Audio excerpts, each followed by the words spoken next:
Welcome back to another episode of Teanomix, where we help you optimize your life with tea. In this session, we're going to help you become a pro when it comes to brewing tea. Now, if you want the best results, the best experience, there are 4 variables which you will always have to keep in mind. So the first variable, probably the most important, is your tea selection. You want to make sure that you always get the best quality tea. Make sure that you're using loose leaf tea. Okay, this is when you get the whole piece instead of grinded bits. Now, a lot of people are drinking from tea bags for convenience, but if you really want to maximize the value, get the most nutrients from your tea, then buy loose tea leaves.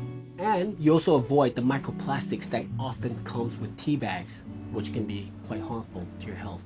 So depending on your budget, your preference, try to always aim for decent to higher quality teas. You will then be able to enjoy far greater aroma, depth, character to the teas that you're investing into. So the second variable to making great tea is the kind of water you're using. What I highly recommend is to always use filtered water or mineral water. Avoid using tap water, since your tap water is likely to be less sanitary and may contain a lot of funky substances which will influence the result you're getting. So if you don't have a filtered water system at home, it's worth the investment, since this too will contribute to your overall well-being. It's definitely more accessible nowadays to get yourself one of these kits. If you're serious about drinking tea every day, getting yourself a reverse osmosis system is definitely recommended. So we covered 2 so far, your tea type as well as your water. Next on the list is an electric kettle. So here's my electronic kettle. You can dial in to whatever temperature that you need. Remember, different teas will require different temperature settings. For green tea, you want to keep it around 70 to 85 range. For the darker teas, you can go up higher to get a better extraction. So yeah, this here is another investment that I would definitely take seriously. You want to make sure you always get the right temperature for the type of tea. The more precise, the more detailed you are when it comes to brewing, the better your results. Again, with this, you can heat your water not only to the temperature you want, but a lot faster too, so you're saving time. Otherwise, it's really a guessing game using a traditional kettle, which just boils your water to 100 Celsius. And then you have to play the waiting game before your water cools down.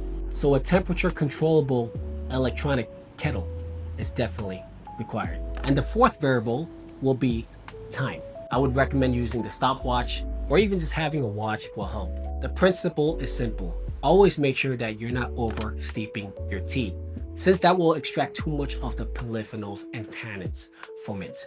So different teas will require different steeping time. In general, green tea will require lower temperature as well as less time, while the darker teas can endure higher temperatures and may require longer steeping times. Again, time is a very important variable. If you're steeping your tea for too long, you're making it too rich and dense. You may lose the aroma. You're also extracting more tannins. So this will cause your tea to become more bitter, astringent. You may also be extracting too much caffeine and polyphenols. So those are the 4 key variables which you must always pay attention to help you brew tea like a pro. In the beginning, you may feel like it's a bit tedious, it may be inconvenient, but the payoff is definitely worth it. You will definitely improve over time. Everything will soon become second nature. So take care of these 4 key variables and you'll take your tea to the next level. Once again, this will require patience, practice, and ongoing dedication. If you overlook or mess up on just one variable, you're actually influencing every other variable on the stack. So make sure you take your time and get everything down right. A little bit more effort up front will go a long way. It'll make your tea taste a lot better. You're never going to be disappointed with your brews. And hey, if you're brewing your tea with your friends, they'll definitely be impressed as well. That's all for this session on how to brew your tea like a pro. If you found this helpful, hit that like button, subscribe, share this with someone who you think might find this helpful. Again, once you can make yourself some good cup of tea, you're more likely to drink more of it.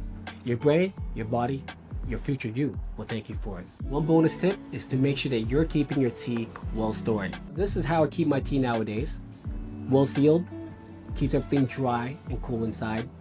If you open this right here, we have a seal, stainless steel with a wooden lid to really block off the airflow. So it's all about getting the right tea canister to store your tea in. And yeah, your tea will always smell good and taste good after. If air gets inside where you store your tea, that's when oxidation occurs. You do not want your tea to continuously react to oxygen. So there's a reason why the tea sellers always recommend that you keep it in a cool, dark, dry place.